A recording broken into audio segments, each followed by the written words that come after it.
रात से बारिश का पानी और बाढ़ का पानी कम हो गया।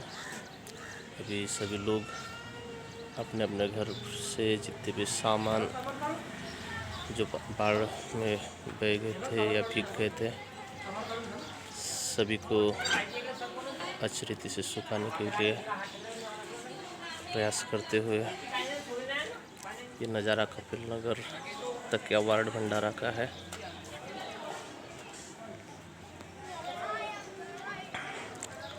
और सभी लोग फिर से नए जीवन को जीने के लिए खुद को तैयार करते हुए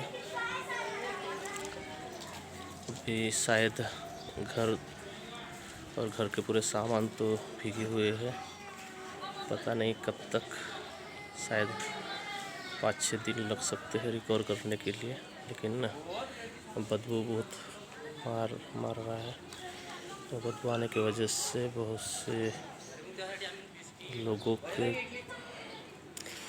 तबीयत के ऊपर इफ़ेक्ट हो रहा है। मैं भी खुद कल रात से सिर दर्द, बदन दर्द और बुखार से पीड़ित हूँ, लेकिन अभी थोड़ा सा अच्छा रिलीफ लग रहा है। लेकिन ये जो परिस्थिति, इस परिस्थिति के लिए आप सभी लोग दुआओं में सबको याद रखिएगा। धन्यवाद।